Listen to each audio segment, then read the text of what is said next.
एक घने और हरे भरे जंगल के पास एक प्यारी सी बकरी रहती थी। वो बहुत ही समझदार और मेहनती थी। हर सुबह सूरज निकलते ही वो अपने छोटे से घर से निकलती और जंगल में ताजी हरी घास खाने चली जाती। सारा दिन वो पहाड़ियों पर चढ़कर पेड़ों की पत्तियां खाती और इधर उधर घूमती रहती। लेकिन जैसे ही सूरज ढलने लगता, वो जल्दी से जंगल से बाहर आ जाती। उसे रात के वक्त जंगल में रहना बिल्कुल पसंद नहीं था। जंगल के किनारे उसने एक छोटा सा प्यारा घर बना रखा था। शाम को घर आकर वो आराम से सो जाती और अगले दिन फिर वही दिनचर्या शुरू हो जाती।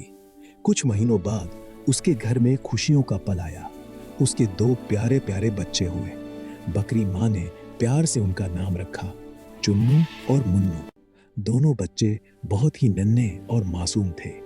वे अपनी माँ को प्यार भरी आंखों से देखते और उसकी गोद में लिपट कर सो जाते। बकरी माँ भी उनके लिए बहुत प्यार करती थी। कुछ दिनों तक वो जंगल नहीं गई। वो घर के आसपास उगी घास खाकर ही अपना पेट भरती और बाकी वक्त अपने बच्चों के साथ बिताती। लेकिन एक दिन उसने देखा कि आसपास का सारा खाना खत्म हो गया। अब उसके पास कोई और रास्ता नहीं था। उसे फिर से जंगल जाना ही पड़ेगा। लेकिन जंगल में एक खूंखार और चालाक भेड़िया भी रहता था।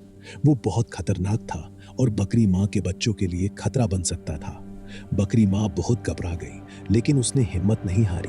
उसने घर के दरवाजे पर एक मजबूत चटिया बना दी और बच्चों को समझाया, चुन्नू, मुन्नू, जब तक मैं आवाज न दूं, दरवाजा बिल्कुल मत खोलना। दोनों ने सिर हिलाकर कहा, माँ, हम दरवाजा नहीं खोलेंगे। अब बकरी माँ निश्चिंत होकर जंगल की तरफ चल पड़ी। लेकिन ये बात एक चालाक भेड़िए ने सुन ली थी। वो पेड़ के पीछे छिपकर सब कुछ सुन रहा था। अगली सुबह जैसे ही बकरी माँ जंगल गई, भेड़िया चुपके से उसके घर के सामने आ गया। उसने जोर से आवाज लगाई, चुन्नू, मुन्नू, दरवाजा खोलो। बच्चों ने एक दूसरे की तरफ देखा। अरे, माँ इतनी जल्दी वापस आ गई। दोनों खुशी खुशी दरवाजा खोलने भागे, लेकिन सामने खड़ा था भयानक भेड़िया। बच्चों का डर बढ़ गया और वे घर के अंदर भाग गए। भेड़िया तेज था और दोनों को पकड़ने लगा। शाम होते होते बकरी माँ घर I'll get वापस you, little आई। goats. दूर से ही उसने देखा कि दरवाजा खुला हुआ था। वो घबरा गई और घर के अंदर चली गई। चुन्नू, मुन्नू, उसने पुकारा, लेकिन सन्नाटा था। उसके दिल की धड़कन तेज हो गई। जमीन पर भेड़िए के पैरों के निशान दिखाई दिए। अब बकरी माँ समझ गई, भेड़िया उसके बच्चों को ले गया था। लेकिन बकरी माँ हर समय हिम्मत नहीं हारने वाली थी। वो तुरंत बढ़ई के पास गई और बोली, मेरे सींग तेज कर दो।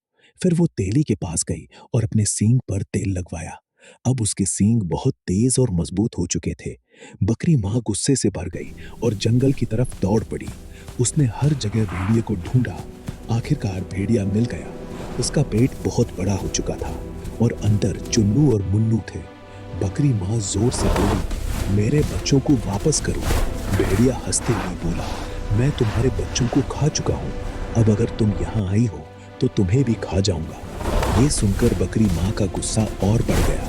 वो पूरी ताकत से भेड़िए की तरफ दौड़ रही और अपने तेज सींग से भेड़िए के पेट पर जोर का हमला किया। जैसे ही भेड़िए का पेट फटा, चुन्नू और मुन्नू सुरक्षित बाहर आ गए। बकरी माँ खुशी से झूम उठी। वो अपने बच्चों को गले लगाकर घर वापस आई। उस दिन के बाद वे तीनों हमेशा सुरक्षित और खुशी खुशी रहने लगे।